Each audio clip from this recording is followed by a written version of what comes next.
السلام عليكم ورحمة الله وبركاته. نحمد الله العظيم ونصلي ونسلم على الرسول الكريم. أما بعد فأعوذ بالله من الشيطان الرجيم. بسم الله الرحمن الرحيم. والعصر إن الإنسان لفي خسر إلا الذين آمنوا وعملوا الصالحات وتواصوا بالحق وتواصوا بالصبر. சதகல்லாஹுல் அஸீம். கண்ணியம் நிறைந்த பெரியோர்களே, சகோதரர்களே, இன்றைய சூரத்துல் அஸ்ர். இது ஹிஜ்ரத்துக்கு முன்னாலே இறக்கப்பட்ட ஒரு சூரா. 3 ஆயத்துக்களை கொண்ட சிறிய சூறாக்கள் குர்ஆனிலே 3. ஒன்று இன்னா ஆத்தைனாக்கல் கௌசர், இரண்டாவது வல் அஸ்ரி இந்த சூரா, மூன்றாவது இதா ஜா நஸ்ருல்லாஹி. இதுக்கு சுலாசியாத் என்று சொல்லுவார்கள். குர்ஆனிலே 3 ஆயத்துக்கள் உள்ள 3 சூறாக்கள். அதிலே ஒன்றுதான் இது. இந்த சூரா அவனுடைய பல்வேறு சிறப்புகள் இருக்கின்றன. இமாம் ஷாஃபி ரஹ்மத்துல்லாஹி அலைஹி அவர்கள் சொல்லுவார்கள், குர்ஆனிலே வேறு எந்த ஆயத்தும் எந்த சூறாவும் இறக்கப்படாமல் வெறும் இந்த வல் அஸ்ரி என்ற சூறா மட்டும் இறக்கப்பட்டிருந்தால் மனிதனுடைய நேர்வழிக்கு இது மாத்திரமே போதுமானது என்று இமாம் ஷாஃபி ரஹ்மத்துல்லாஹி அலைஹி சொல்லுவார்கள். கருத்தாழமிக்க பல்வேறு அம்சங்கள் இதில் இடம்பெற்றிருக்கிற காரணத்தினால் ஒரு மனிதன் தன்னை திருத்திக் கொள்வதற்கும் தன்னை சார்ந்தவர்களை திருத்துவதற்கும் நேர்த்தியான வாழ்க்கை வாழ்வதற்காக வேண்டியும் இது போதுமான ஒன்று என்று இமாம் ஷாஃபி ரஹ்மத்துல்லாஹி அலைஹி அவர்கள் சொல்லுவார்கள். அது மட்டுமல்ல, 2 சஹாபிகள் ஒருவரை ஒருவர் சந்தித்து கொண்டால் பிரியும் போது இந்த சூறாவை ஓதிவிட்டுத்தான் பிரிவார்கள். நபிகள் நாயகம் ஸல்லல்லாஹு அலைஹி வஸல்லம் அவர்களே ஒரு முறை, இதல் தகைத பி அகீக்கல் முஸ்லிம் ஃபஸல்லிம் அலைஹி, உன்னுடைய சகோதர முஸ்லிமை நீ கண்டால் சந்தித்தால் அவனுக்கு சலாம் சொல்லு. அவனை விட்டு நீ பிரிகின்ற போது வல் அஸ்ரி இன்னல் இன்சான லஃபீ குஸ்ரின் என்ற இந்த சூறாவை ஓதிவிட்டு நீ அவனிடமிருந்து பிரிந்து செல்வாயாக என்று பெருமானார் ஸல்லல்லாஹு அலைஹி வஸல்லம் அவர்கள் சொல்லியிருக்கிறார்கள். இது ஒரு சஹாபாக்களுடைய சுன்னத்து தான். ஆனால் சுன்னத் மஹ்ஜூரா என்று சொல்வார்கள். இது கைவிடப்பட்ட சுன்னத்தாக மாறி போய்விட்டது. ஒவ்வொரு மனிதனும் சந்தித்து விட்டு திரும்புகிற போது, நான் உனக்கு நன்மையை நாடுகிறேன், காலம் பொன்னானது, அதை நீ வீணாக்கி விடாதே என்ற உபதேசங்கள் அடங்கிய ரத்தின சுருக்கமான இந்த வாசகங்கள் ஒவ்வொரு முஸ்லிமுடைய நாவிலேயும் வர வேண்டும் என்பதுதான் பெருமானார் ஸல்லல்லாஹு அலைஹி வஸல்லம் அவருடைய நோக்கம். இதனுடைய தஃப்சீருக்கு நாம் விளக்க உரைக்கு வருவோம். வல் அஸ்ரி, அல்லாஹ் சத்தியம் செய்கிறான். இந்த வல் அஸ்ரியில் இருக்கிற வாவு சத்தியத்தை காட்டக்கூடிய ஒன்று. அல்லாஹ் எதன் மீதாவது சத்தியம் செய்கிறான் என்று சொன்னாலே அந்த பொருள் அல்லாஹ்விடத்திலே அதிமுக்கியத்துவம் வாய்ந்தது என்று அர்த்தம், கண்ணியமானது என்று அர்த்தம். காலத்தின் மீது சத்தியமாக என்று சொல்லுகிறான். வல் அஸ்ர், அஸ்ர் என்று சொன்னால் காலம், காலத்தின் மீது சத்தியமாக.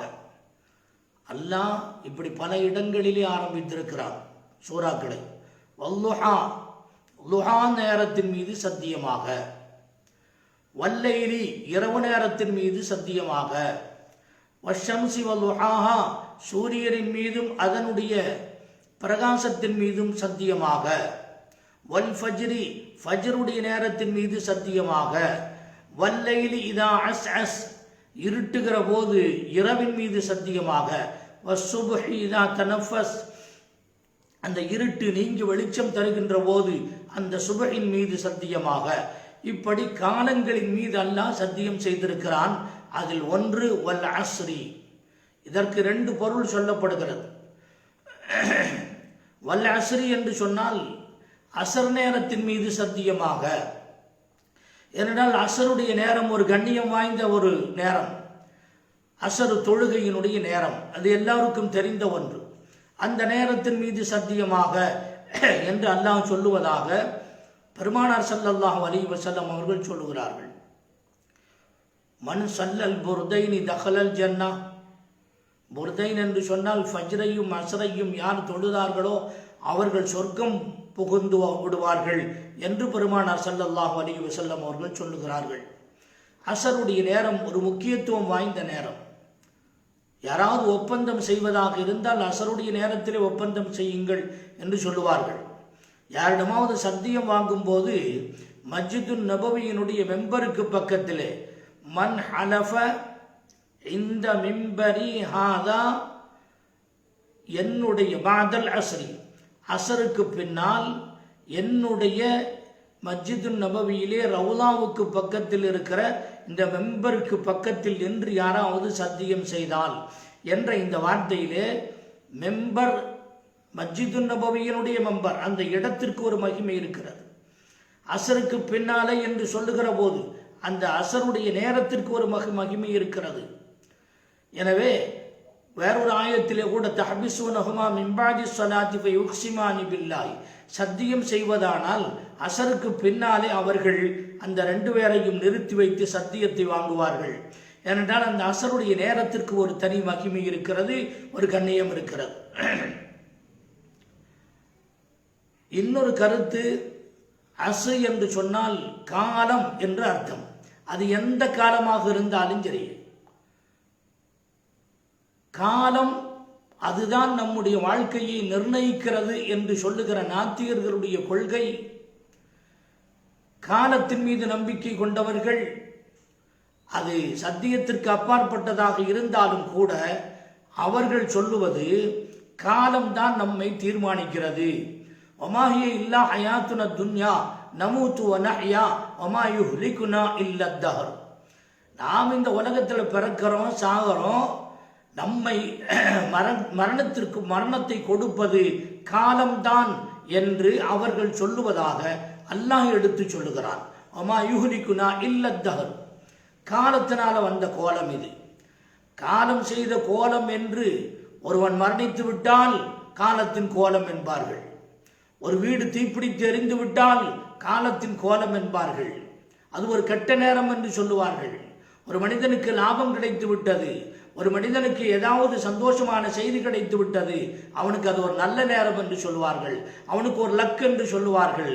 அவனுடைய நேரம், இவனுடைய நேரம் என்று நேரத்தை நல்ல நேரம் என்றும் கெட்ட நேரம் என்றும் பிரித்து பார்க்கின்ற நாத்திகர்களுடைய கொள்கை இருக்கிறது. அது சத்தியத்திற்கு அப்பாற்பட்டது. எல்லா காலமும் ஒன்றுதான். காலத்தை படைத்தவன் அல்லாஹ். லா தசுப்பு தஹ்ரா, காலத்தை திட்டி பேசாதீர்கள். உங்களுக்கு ஒரு நஷ்டமோ பாதிப்போ கஷ்டங்களோ ஏற்படுகின்ற போது காலம் செய்த கோலம் என்று காலத்தை திட்டுகின்றீர்களே, காலம் யாரும் இல்லை, நான் தான் காலம். அப்படியானால் காலத்தை படைத்தவன் நான் தான், அதை திட்டுவதாக இருந்தால் என்னை திட்டுவதாக அர்த்தம். எனவே லா தசுப்பு தஹ்ரா வானத் தஹ்ரு, காலத்தை ஏசாதீர்கள், திட்டாதீர்கள் என்று அல்லாஹு ஜல்ல ஷானுஹு வ தஆலா சொல்லுவதாக ஒரு ஹதீஸ குதுஸியிலிருந்து நமக்கு தகவல் கிடைக்கிறது. கண்ணியத்திற்குரியவர்களே, காலம் இருக்கிறதே, இந்த காலம்தான் நம்மை நல்லவனாகவும் கெட்டவனாகவும் மாற்றுகிறது. நமக்கு நன்மை தீமைகளை கொடுக்கக்கூடியது, லாப நஷ்டங்களை கொடுக்கக்கூடியது என்று சொன்னால் அங்கே அல்லாஹ்வுக்கு வேலை இல்லை, கடவுளுக்கு வேலை இல்லை என்று ஆகிவிடும். அல்லாஹ் தான் அனைத்தையுமே படைக்கின்றவன். இந்த உலகத்தில் ஒரு சின்ன அணு அசைந்தாலும் கூட அது அல்லாஹ்வுடைய உத்தரவு இல்லாமல் அசைய முடியாது. எனவே காலம், நல்ல காலம் கெட்ட காலம் என்று ஒன்று இருக்காது. கயிறு இருக்கட்டும். வல் அஸ்ரி என்று இங்கே கொல்லப்படுகிற கருத்து என்னவென்று சொன்னால், எல்லா காலத்தின் மீதும் சத்தியமாக. பெரும்பாலானவர்கள் இந்த கருத்தை தான் எடுக்கின்றார்கள். வல் அஸ்ரி என்று சொல்லும் போதே காலத்தின் மீது சத்தியமாக, அசர் நேரத்தின் மீது சத்தியமாக என்பதும் ஒரு கருத்து. இப்படி கூட சொல்லப்படும். வல் அஸ்ரி என்று சொன்னால் ஒவ்வொரு நூஹ் அலைஹிஸ்ஸலாமுடைய காலத்தின் மீது சத்தியமாக, மூசா அலைஹிஸ்ஸலாமுடைய காலம், ஈசா அலைஹிஸ்ஸலாமுடைய காலம், முஹம்மது நபி ஸல்லல்லாஹு அலைஹி வஸல்லம் அவருடைய காலம். இப்படி ஒவ்வொருவருடைய சகாப்தத்தை வைத்து நூஹ் அலைஹிஸ்ஸலாமுடைய சகாப்தத்தை கொண்டு சத்தியம் இப்படி சொன்னதாக கூட சில முஃபஸ்ஸிரீன்கள் கருத்து தெரிவிக்கின்றார்கள். ஆரம்பத்திலே சொன்ன கருத்து, அதாவது எல்லா காலமும் என்ற பொதுவான கருத்து இங்கே கொள்ளுவதுதான் முறையாக இருக்கும், சிறப்பாக இருக்கும். காலத்தின் மீது சத்தியமாக, இன்னல் இன்சான லஃபீ ஹுஸ்ரி, நிச்சயமாக மனிதன். மனிதன் என்றால் இங்கே சத்தியம் என்ற வார்த்தை பயன்படுத்தப்பட்டிருக்கிறது. அல்லாஹ் ஒரு செய்தியை சொல்ல வேண்டுமானால் அவன் சத்தியம் செய்ய வேண்டியதில்லை. காரணம், அவன் சொல்வதெல்லாம் சத்தியமே. எனவே சத்தியம் செய்து அல்லாஹ்வுக்கு சொல்ல வேண்டிய அவசியம் இல்லை. இருந்தாலும் கூட இந்த மானுட சமூகத்திற்கு அல்லாஹ் ஜல்ல ஷானுஹு வ தஆலா ஒரு முக்கியத்துவத்தை தெரிவிப்பதற்காக வேண்டி இப்படி அழுத்தம் திருத்தமாக சொல்லுகிறான். அரபியிலே சத்தியம் செய்துவிட்டு இன்ன, நிச்சயமாக, இங்கே ஒரு அழுத்தம் இருக்கிறது. லஃபீ ஹுஸ்ரின் லாம் இருக்கிறதே, அங்கே ஒரு அழுத்தம் இருக்கிறது. வாவ் இருக்கிறதே, அது ஒரு சத்தியத்தை குறிக்கின்ற வார்த்தை. இங்கே 4 வகையான அழுத்தம் கொடுக்கப்பட்டு கட்டாயமாக, நிச்சயமாக, எந்த விதமான சந்தேகத்திற்கும் இடமில்லாமல் இன்னல் இன்சான் லஃபீ ஹுஸ்ரின், மனிதன் நஷ்டத்திலே இருக்கிறான் என்று அல்லாஹ் சொல்லுகிறான். காலத்தின் மீது சத்தியமிட்டு மனிதன் நஷ்டத்தில் இருக்கிறான் என்று சொன்னால் அவன் காலத்தை முழுமையாக முறையாக பயன்படுத்தி கொள்ளவில்லை. எனவே காலத்தால் அவன் நஷ்டப்படுகிறான் என்ற கருத்து தான் இங்கே அல்லாஹ் சொல்ல வருகின்ற கருத்து. அல்லாஹ் நாளை கியாமத்து நாளிலே கேட்காமல் விடமாட்டான். லா தஸூலு கதமா அப்தின் ஹத்தா யுஸ்அல அன் அர்பஇன். 4 விஷயத்தை பற்றி கேள்வி கணக்குக்கு ஜவாபு சொல்லாமல், பதில் சொல்லாமல் மனிதனுடைய கால்கள் அங்கும் இங்கும் அசையக்கூட முடியாது. பெருமானார் ஸல்லல்லாஹு அலைஹி வஸல்லம் சொல்லுகிறார்கள், அன் உம்ரிஹி ஃபீமா அஃப்னாஹு, உன்னுடைய வாழ்நாளை எங்கே நாசமாக்கினாய் அல்லாஹ் கேட்பான். வஅன் ஷபாபிஹி ஃபீமா அப்லாஹு, உன்னுடைய வாலிபத்தை எங்கே தொலைத்தாய் அல்லாஹ் கேட்பான். வஅன் மாலிஹி ஃபீமா அஃப்னாஹு வஃபீமா அன்ஃபக்தஹு, உன்னுடைய பொருள் எங்கிருந்து சம்பாதித்தாய், எங்கே செலவிட்டாய் அல்லாஹ் கேட்பான். வஅன் இல்மிஹி பிமா அமில ஃபீமா அலிம, எப்படி தெரிந்து கொண்டானோ அதன்படி, அந்த இல்மின்படி அமல் செய்தாயா இல்லையா. இந்த 4 விஷயத்திற்கான கேள்விகளை கேட்கும்போது அதற்கு பதில் சொல்லாமல் மனிதன் நகர முடியாது. அதில் என்ன, உன்னுடைய வாழ்நாள் எப்படி கழித்தாய், உன்னுடைய வாலிபத்தை எங்கே தொலைத்தாய் அல்லாஹ் கேட்பான். எனவே காலங்களை நாசமாக்கி கொண்டு நம்முடைய வாழ்நாளை தொலைத்து கொண்டிருப்பதை நாம் விட்டு விட்டு காலத்தை பயன்படுத்தி முறையாக அமல் செய்து அல்லாஹ்வுடைய நெருக்கத்தை பெறுவதற்கு நாம் கடமைப்பட்டிருக்கிறோம். இன்னல் இன்சான லஃபீ ஹுஸ்ரி. இமாம் ஷாஃபி ரஹ்மத்துல்லாஹி அலைஹி அவர்கள் சொல்லுவார்கள், நேரம் வாள் போன்றது, கூர்மையான வாளை போன்றது. இல்லம் தக்தஅஹு கதஅக, அதை நீ துண்டிக்கவில்லையானால், அதை நீ வெட்டவில்லையானால் அது உன்னை வெட்டிவிடும். காலத்தை முறையாக நீ பயன்படுத்தவில்லையானால் அதுவே உனக்கு நாசமாக மாறும் என்ற கருத்தை இமாம் ஷாஃபி ரஹ்மத்துல்லாஹி அலைஹி அவர்கள் சொல்லுகின்றார்கள். இன்றைக்கு காலத்தை வீணடிக்கின்ற ஒரு சூழ்நிலை வெகுவாக பரவலாக நாம் பார்க்கின்றோம். குறிப்பாக இந்த மீடியாக்களிலே, இந்த செல்போன்களிலே தேவையில்லாத கேளிக்கைகள், விளையாட்டுக்கள், ஆபாசங்கள் நிறைந்திருக்கின்ற இந்த சிறிய டப்பிக்குள்ளே உலகத்தினுடைய எல்லா வகையான முசீபத்துகளும், எல்லா வகையான கேடுகளும் அதுக்குள்ளே நிறைஞ்சிருக்கு. இன்றைக்கு வாலிபர்கள் அதிலேயே முங்கி கிடப்பதை பார்க்கிறோம். தொழிலிலே கவனமில்லை, வியாபாரத்திலே, விவசாயத்திலே கவனமில்லை, குடும்பத்தை பற்றிய கவனமில்லை, எதை பற்றியவே கவனமில்லாமல் அதிலேயே விழுந்து கிடக்கிறான் மனிதன். சீரியல்களிலே விழுந்து கிடக்கிறான் மனிதன். ஆணும் சரி பெண்ணும் சரி, இது போன்ற கேளிக்கைகள் வந்ததற்கு பிறகு நேரத்திற்கு மரியாதை இல்லாமல் ஆகிவிட்டது. நேரம் போக மாட்டேங்குதுன்னு சொல்லி டைம் பாஸிங்னு சொல்லி நிறைய வச்சிருக்காங்க. ஒன்று நேரம் போல பஸ்ஸில் போயிட்டு இருக்கும்போது ட்ரெயினில் போயிட்டு இருக்கும்போது நேரம் போகலையான டைம் இந்த நடக்கலை கொண்டு வந்து கொடுக்குறான். அந்த நடக்கடைக்கு பேரே டைம் பாஸிங்னு வச்சுருக்கான். ஏன்னா அவனுக்கு நேரம் போகலன்னு சொன்னால் இது குறித்து சாப்பிட்டே 10 நிமிஷம் போயிடுங்கிறான். அப்போ தேவையில்லாமல் நேரத்தை கழிப்பதை ஊக்குவிக்கப்படுகின்ற ஒரு காலகட்டமாக இருந்து கொண்டிருக்கிறது. நம்முடைய முன்னோர்களை பார்க்கின்றோம். சஹல் இப்னு அப்துல்லாஹி துஸ்தரி ரஹ்மத்துல்லாஹி அலைஹி ஒரு பெரிய மகான். எப்போ பார்த்தாலும் வணக்க வழிபாடுகள், குர்ஆனை ஓதுதல், திக்ர்களிலே ஈடுபடுதல், அல்லாஹ் அல்லாஹ் என்ற சிந்தனையிலே காலமெல்லாம் இருக்கக்கூடியவர்கள். ஒருமுறை அவர்கள் சாப்பிட்டு கொண்டிருக்கிறார்கள். என்ன சாப்பாடு? நம்மள மாதிரி சாதங்களையும் குழம்புகளையும் அதுக்கு தேவையான சைட் டிஷ்ஷஸ் எல்லாம் பூரா வச்சுட்டு எல்லாத்தையும் வச்சுட்டு சாப்பிட்டுட்டு இருக்கிறவன் அந்த மாதிரி அல்ல. ஒரே ஒரு உருண்டையை எடுத்து போடுகிறார்கள். அந்த உருண்டை என்ன? மாவினால் செய்யப்பட்ட உருண்டை. ஓட் மாவுன்னு சொல்லுவாங்க, பொரி மாவுன்னு சொல்லுவாங்க. அந்த மாவை குழைத்து அதை உருண்டையாக ஆக்கி நேரம் வருகிற போது அதை வாயில் போட்டுக் கொள்கிறார்கள். ஒருத்தர் கேட்டார், இதுதான் உங்கள் உணவா?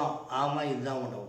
ஏன் நல்ல சாப்பாடெல்லாம் சாப்பிடலாமே, வாங்கலை என்று சொன்னபோது அவர்கள் சொன்னார்கள், நல்ல சாப்பாட்டை சமைப்பதற்கு ஒரு நேரம், அதை உண்பதற்கு ஒரு நேரம் என்று நிறைய நேரம் செலவாகிறது. அந்த நேரத்திலே அல்லாஹ்வை நான் துதிப்பேன், சுபஹான் அல்லாஹ் என்பதை பல நூறு முறைகள் நான் சொல்லிக் கொள்ளுவேன், ஏராளமான சவாம்புகளை சம்பாதித்துக் கொள்ளுவேன். என்னுடைய வயிறு வளர்ப்புக்கு, என்னுடைய பசியை அடக்குவதற்கு இந்த உருண்டை போதும். ஏறத்தாழ 20 ஆண்டுகளாக என்னுடைய உணவு இதுதான் என்று சஹல் இப்னு அப்துல்லாஹி துஸ்தரி ரஹ்மத்துல்லாஹி அலைஹி அவர்கள் சொல்லுகின்றார்கள். என்று சொன்னால் காலத்தை எப்படி கணித்திருக்கிறார்கள் என்று பாருங்கள். அந்த காலம் என்பது உணவு வகைகளிலே தீர்ந்துவிடக்கூடாது. இபாதத்துகளிலேயே, வணக்க வழிபாடுகளிலேயே அது கழிய வேண்டும் என்பதிலே கவனம் செலுத்தியவர்கள் இவர்கள். இது போன்று எத்தனையோ பேர்களை பார்க்கின்றோம் வரலாற்றிலே. இப்னு அபி கைஸ் என்று சொல்லப்படுகின்ற ஒரு மகான், ஒரு பெரிய மனிதர், எப்பொழுது பார்த்தாலும் குர்ஆன் ஹதீஸினுடைய ஆய்வுகளிலேயே ஈடுபட்டு கொண்டிருக்கின்றவர்கள். அதை அறிவிக்கக்கூடிய அறிவிப்பாளர்களை பற்றிய ஆய்வுகளிலே ஈடுபட்டு கொண்டிருக்கின்றவர்கள். அவரிடத்திலே ஒருத்தர் பேச வர்றாரு, முக்கியமான விஷயம் பேசணுன்ட்டு வர்றாரு. குடும்பத்திலாம் எல்லாத்தையும் கேட்டுட்டு வர்றாரு. ஆனால் இவங்க பேச மாட்டேங்கிறாங்க. ஒருத்தர் போய் சொல்கிறாரு, உங்களை தேடி ஒருத்தர் வந்திருக்கிறாரு, ஒரு கூட்டமே வந்திருக்கிறாங்க, அவங்கள்ட்ட கொஞ்ச நேரம் பேசிக்கலாமல்ல என்று சொல்லும்போது அவர்கள் சொல்லுகின்றார்கள், என்னுடைய சவாபுக்குரிய வேலைகளை நான் செய்து கொண்டிருக்கின்றேன், வேண்டுமானால் சூரியனை பிடித்து நீ நிறுத்து, அப்போது நான் நீ சொல்லுவதை போன்று நான் மற்றவரிடத்திலே பேசுகிறேன் என்று சொல்லுகிறார்கள். அப்படியானால் என்ன அர்த்தம்? சூரியன் காலம் ஓடிக்கொண்டே இருக்கிறது, சூரியன் ஓடிக்கொண்டே இருக்கிறது, காலம் நகர்ந்து கொண்டே இருக்கிறது, அதை பிடித்து நிறுத்த முடியாது. ஒரு நாள் போய்விட்டால் திரும்ப அது வராது. நாம் நினைக்கின்றோம் நாள் கழிய வேண்டும் என்று. ஒரு நாள் கழிந்து விட்டால் நம்முடைய வாழ்நாளிலே ஒரு நாள் குறைந்து விட்டது என்ற அர்த்தம். இது சந்தோஷப்படுகின்ற விஷயம் அல்ல. இது வருத்தப்பட வேண்டிய ஒன்று. பிறந்த நாளை கொண்டாடுகிறான் மனிதன். பிறந்த நாள் என்பது என்ன? உன்னுடைய வாழ்நாள். 70 வயது நீ வாழுகின்றாய் என்று சொன்னால், 60 வயது நீ வாழுகின்றாய் என்று சொன்னால், அதிலே ஒரு வருடம் விழுந்து விட்டது, போய்விட்டது. சூரியன் நமக்கு விடுகின்ற தூது இதுதான். உன்னுடைய வாழ்நாளிலே ஒன்று இன்றைக்கு ஒரு நாள் விழுந்து விட்டது, நாளைக்கு இந்த நாள் திரும்பி வராது என்று சொல்லிவிட்டுத்தான் அந்த சூரியன் செல்லுகிறது. ஒரு வருடம் போய்விட்டது என்று சொன்னால், உன்னுடைய வாழ்நாளில் ஒரு பகுதி அருந்து விழுந்து விட்டது, இனி அது திரும்ப வராது. அப்படியானால் உன்னுடைய வாழ்வு மரணத்தை நோக்கி போய்கொண்டிருக்கிறது என்று நினைக்கின்ற போது அவன் துக்கம் அனுஷ்டிக்க வேண்டுமா அல்லது கொண்டாட வேண்டுமா? எனவே பிறந்த நாளை கொண்டாடுவதை விட துக்கம் அனுஷ்டிக்க வேண்டும் என்ற கருத்து தான் இங்கே பொருத்தமாக இருக்கும். காலம் கண் போன்றது என்பார்கள், காலம் பொன் போன்றது என்று சொல்லுவார்கள். இதுவெல்லாம் தவறு. கண்ணை போனால் அதற்கு மாற்று ஏதாவது செய்து கொள்ளலாம்.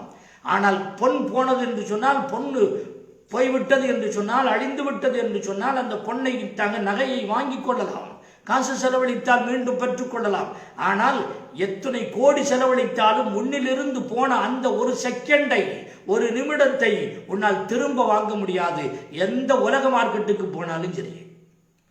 இப்படி காலத்தினுடைய அருமை புரிந்தவர்கள் காலத்தை வீணாக்க மாட்டார்கள். எந்த நேரமும் அதை பயன்படுத்த வேண்டும் என்று இருக்கக்கூடியவர்கள் தான் காலத்தை புரிந்தவர்கள். ஹம்மாதுல் அஸ்லமி ரஹ்மத்துல்லாஹி அலைஹி அவர்கள் மிகப்பெரிய மகான். அவர்கள் குர்ஆன் ஹதீஸினுடைய ஆய்விலேயே ஈடுபட்டு கொண்டிருப்பார்கள். அவர்கள் மற்ற நேரங்களிலே நஃபில் தொழுகுவார்கள், உபரியான வணக்கங்கள் நிறைய தொழுது கொண்டே இருப்பார்கள். அவர்கள் நினைப்பார்கள், ஏதாவது இந்த மாதிரி இபாதத்தில் இருக்கும் போதே நாம் மௌத்தாகணும்னு நினைப்பாங்க. அதே மாதிரி ஒரு நாள் அசரை தொழுது கொண்டிருக்கின்ற போது திடீரென்று விழுந்தார்கள், வஃபாத்தாகி விட்டார்கள். நீங்கள் எப்படி நினைக்கின்றீர்களோ அப்படித்தான் மரணிப்பீர்கள், நீங்கள் எப்படி வாழுகின்றீர்களோ அப்படித்தான் மரணிப்பீர்கள், நீங்கள் எப்படி மரணிக்கின்றீர்களோ அப்படித்தான் நீங்கள் எழுப்பப்படுவீர்கள் என்று பெருமானார் ஸல்லல்லாஹு அலைஹி வஸல்லம் சொல்லுகிறார்கள். காலத்தை வீணடிப்பது இருக்கிறதே, நமக்கு நாமே நாசத்தை அள்ளி போடுவதை போல. வேலை இல்லாமல் சும்மா இருப்பான். ஏன்டா இங்கே நிற்கிற? சும்மா நிற்கிறேம்மா. அதை ஏன்டா பிச்சு போடுற? சும்மா பிக்கிறேம்மா. அந்த பந்தக்காலை பிடிச்சி ஏன்டா ஆட்டிட்டு நிற்கிற? சும்மா பிக்கிறான். சும்மா சும்மா சும்மாண்டு வேலை இல்லாமல் தன்னுடைய வாழ்நாளை கழித்து கொண்டிருக்கின்ற இளைஞர்கள் இருக்கிற காரணத்தினால்தான் நாட்டினுடைய பொருளாதாரம் முன்னேறுவதில்லை. நாட்டினுடைய பொருளாதாரம், எல்லா வகையான கனிம வளங்களும் இந்த நாட்டில் இருக்கின்றன, நம்முடைய பூமியில் இருக்கின்றன. இரும்புக்கு பஞ்சம் இல்லை, நிலக்கரிக்கு பஞ்சம் இல்லை, கனிம பொருள்களுக்கு பஞ்சம் இல்லை, எல்லாமே இருக்கிறது. பொன்னான பூமி. ஆனால் அடுத்தவரிடத்திலே கையேந்த வேண்டிய நிலை என்ன காரணம்? விடாமுயற்சி நம்மிடத்திலே இல்லை, உழைப்பு நம்மிடத்திலே இல்லை. ஜப்பான் நாட்டுக்காரன் இருக்கான், அவன் ஒண்ணுமே இல்லை, ஒரு குண்டூசி அளவுக்கு கூட அவனுக்கு இரும்பு கிடையாது, ஒரு எலுமிச்சம்பட அளவுக்கு கூட அவனிடத்திலே நிலக்கரி கிடையாது, கனிம பொருட்கள் எதுவுமே கிடையாது, பொருளாதார முன்னேற்றத்திற்கு தேவையான எதுவுமே அவனிடத்திலே இல்லை. ஆனால் அவனிடத்திலே உழைக்கிறது. ஒன்றுமில்லாவிட்டாலும் கூட அவன் அந்த பொருளை வைத்து காசை சம்பாதிக்கக்கூடியவன். கரும்பு சக்கையை திண்டு போட்டு வெளியில போடுறத தாஜ்மஹாலுக்கு பக்கத்தில் பார்த்துருக்கான் ஒரு ஜப்பான் நாட்டுக்காரன். இந்த கரும்பு சக்கரை எல்லாம் குப்பையில் போடாதீங்க, என் நாட்டுக்கு அனுப்புங்கன்னு சொல்லி ஆர்டர் கொடுத்துட்டு போறான் அவன். ஏன்னு சொன்னால் அதை வச்சு நான் வேறொரு பொருளை தயாரிப்பேன் என்கிறான். எதையுமே வேஸ்டாக ஆக்க மாட்டான். விடாமுயற்சி பொருளாதார முன்னேற்றத்திற்கு காரணமாக ஆகிறது. இன்றைக்கு கொடிகட்டி பறந்து கொண்டிருக்கின்ற சைனா, ஜப்பான் போன்ற உயர்ந்த மரத்துவம் பொருளாதார உயர்மட்டத்தில் இருக்கின்ற நாடுகள் எல்லாம் உழைக்கின்றன. நம்முடைய நாட்டை பொறுத்தவரை எல்லா வளங்களையும் கையில வைத்துக் கொண்டு நாசமாக்கி கொண்டிருக்கின்ற, வளங்களை எல்லாம் அடுத்தவர்களுக்கு தாரை வார்த்து கொண்டிருக்கின்ற அரசு ஆளுகின்ற இந்த சூழ்நிலையில் நம்முடைய இளைஞர்களும் கெட்டுப்போய் கொண்டிருக்கிறார்கள். மனித வளம் இருக்கிறது, மனிதவள மேம்பாட்டுத்துறை என்று ஒன்றை வைத்திருக்கின்றார்கள். அந்த மனித வளம் என்பது படிப்புக்கு மட்டுமே என்று நினைத்துக் கொண்டிருக்கிறார்கள். படிப்பு மட்டுமல்ல, அதை தொடர்ந்து இருக்கின்ற அனைத்து துறைகளையும் மனித சக்தியை வைத்து முன்னேற்றத்திற்கு கொண்டு வர வேண்டும் என்பதுதான் அதனுடைய யதார்த்தமான கருத்தே தவிர மனிதவள மேம்பாடு என்பது இன்றைக்கு மக்கள் நினைக்கின்ற ஒன்றல்ல. மனிதவள மேம்பாடு என்று சொன்னால் நாட்டை உயர்த்தி காட்ட வேண்டும். பொருளாதார மட்டத்திலே, பண்பாடுகளிலே, அனைத்து மட்டத்திலேயும் அதை உயர்த்தி காட்ட வேண்டும். உலக நாடுகள் மத்தியிலே கொடிகட்டி பறக்கின்ற ஒரு நாடாக இந்த நாடு இருக்க வேண்டும் என்று சொன்னால் இளைஞர்கள் விழித்தெழ வேண்டும். இளைஞர்கள் நேரத்தை வீணாக்கி கொண்டிருக்கிறார்கள், நாசமாக்கி கொண்டிருக்கிறார்கள். குறிப்பாக முஸ்லிம்களாகிய நம்மை பொறுத்தவரையில் இபாதத்துகளிலே கவனம் செலுத்த வேண்டிய நேரத்தில் தேவையில்லாமல் கேளிக்கைகளிலே ஈடுபடுகின்ற காரணத்தினாலே நம்முடைய அமல்கள், நமக்கு கிடைக்க வேண்டிய உரிமைகள் பெறுவதில்லை, சவாபுகள் கிடைக்கப்பெறுவதில்லை, காலத்தை நாசமாக்கி கொண்டிருக்கின்றோம். இப்படிப்பட்ட சூழ்நிலையிலிருந்து நாம் நம்மை பாதுகாத்துக் கொள்ள வேண்டும். அல்லாஹு ஜல்ல ஷானுஹு வ தஆலா இந்த இடத்திலே இன்சான் என்று அல்லாஹ் சொல்லுகிறானே, எல்லாரையும் தான் சொல்லுகிறான். இன்னல் இன்சான லஃபீ ஹுஸ்ரின், நிச்சயமாக மனிதன்னா யாரு? காஃபிர்கள் லஃபீ ஹுஸ்ரின், நஷ்டத்தில் இருக்கிறார்கள். அப்போ இல்லல்லதீன ஆமனு, மூமின்கள் அதிலிருந்து விலக்கி வைக்கப்படுகிறார்கள். இல்லல்லதீன ஆமனு வஅமிலு ஸாலிஹாத்தி வதவாஸௌ பில் ஹக்கி வதவாஸௌ பிஸ் ஸப்ர் என்று 4 அமல்களை, 4 அம்சங்களை அல்லாஹ் இதற்கு பின்னாலே சொல்ல இருக்கிறார். அவர்கள் நீக்கி தள்ளப்படுகிறார்கள், அவர்கள் விதிவிலக்குகள். எல்லா மனிதனுமே நஷ்டத்தில். அப்ப காஃபிர்கள் என்ற அர்த்தத்தை எடுக்கலாம். இன்னொன்று இன்னல் இன்சான் என்று சொன்னால் மனிதன் அவன் முஸ்லிமாக இருந்தாலும் சரியே, முஸ்லிம் அல்லாதவனாக இருந்தாலும் சரியே, மனிதன் என்று எவனெல்லாம் இருக்கிறானோ எல்லோரும் நஷ்டத்தில். காலத்தை வீணடிக்கின்றவன் எந்த மதத்தை சார்ந்தவனாக இருந்தாலும் சரியே அவன் நஷ்டவாளிதான். எனவே இன்னல் இன்சான் என்பதற்கு பொருள் பொதுவாக மனிதன். இதுதான் சரியான ஏற்றமான கருத்து. இன்னல் இன்சான் லஃபீ குஸ்ரின், மனிதன் நஷ்டத்தில் இருக்கிறான். அவனுடைய காலத்தை திருத்தாதவரை அவனுடைய வாழ்க்கை சீராக ஆகாது என்பதை இந்த ஆயத்து நமக்கு எடுத்து காட்டுகிறது. கண்ணியத்திற்குரிய பெரியோர்களே, இதுவரை 12 சூறாக்கள் முடிவடைந்து விட்டன.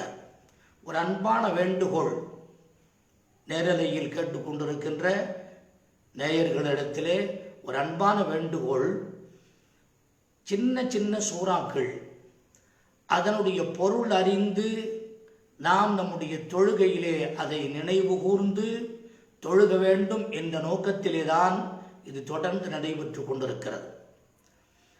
சில பேர் 2 சூறாக்களை மட்டும், சிலர் 4 சூறாக்களை மட்டும், சில பேர் 6 சூறாக்களை மட்டும், இப்படி ஒரு சில சூறாக்களை மட்டுமே வைத்து கொண்டு வாழ்நாளெல்லாம் ஓதிக்கொண்டிருக்கிறவர்கள் நம்மிலே பல பேர் இருக்கிறார்கள். இது ஒரு நல்ல தருணம். ஒவ்வொரு சூறாவுக்கும் விளக்கத்தை கேட்டு அந்த சூறாவை அன்றைக்கு விளக்கம் தெரிகின்ற நேரத்திலேயே அந்த சூறாவை நீங்கள் பாடமாக்கி கொண்டால் மனப்பாடம் செய்வதற்கு ஏதுவாக இருக்கும்.